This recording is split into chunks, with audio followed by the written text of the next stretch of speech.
हमारे देश के लोग कहीं भी रहे, किस पृष्ठभूमि में आए, एकजुट होकर रहे हैं।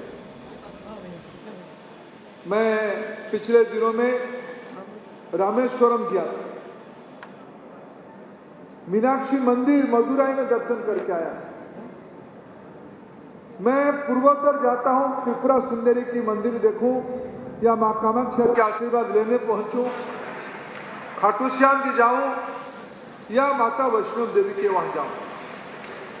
हमारी देश की सांस्कृतिक विरासत ये प्रमाणित करता है कि आदि प्राचीन सभ्यता हजारों साल से चली आ रही है और हमारी दायित्व है उसको आने वाले हजार साल तक आगे पहुंचे। ये आज के समय की हमारी दायित्व है। सभ्यता ऊपर नीचे होते रहता है।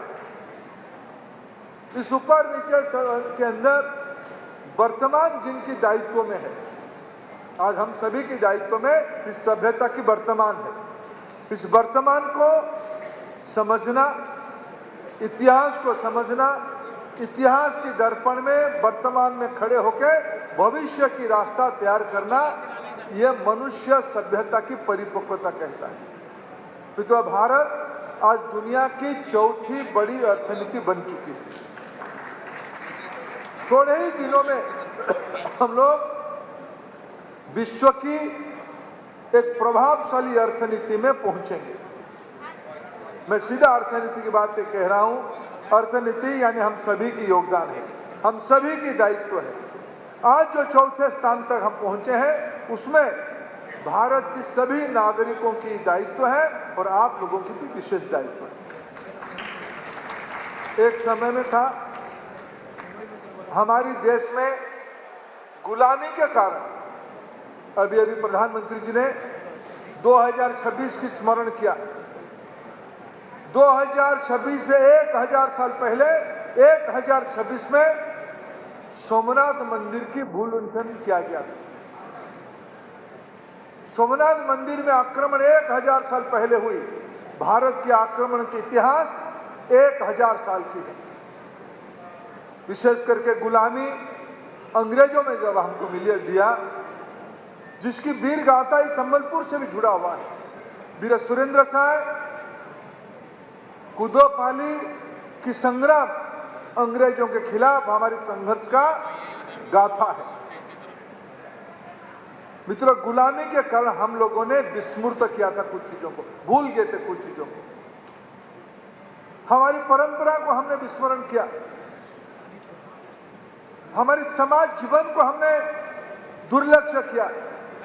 अभी मेरे मित्र अशोक जी कह रहे थे और दिनेश जी उल्लेख कर रहे थे, समाज की नेतृत्व में धर्मशालाएं कितने हैं। समाज की नेतृत्व में साल भर की सेवा की दायित्व क्या लिया जा रहा है।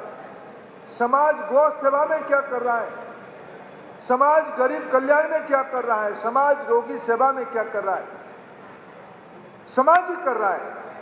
अपने परिवार की दायित्व निभाते निभाते पुरुषार्थ का अर्थ सिर्फ सो नहीं है। एक समृद्ध समाज समूह की चिंता करता है और आपने सभ्यता की इस तत्व को आगे बढ़ाते हुए आज भी उस परंपरा को निभा रहे हो। मैं आपको आभार प्रकट करता हूं। मित्रों, लक्ष्य है 2047 तक विकसित भारत करना और मैं दायित्व के साथ कह रहा हूं, विकसित भारत कल्पना संभव नहीं है जब तक विकसित ओडिशा नहीं होता है।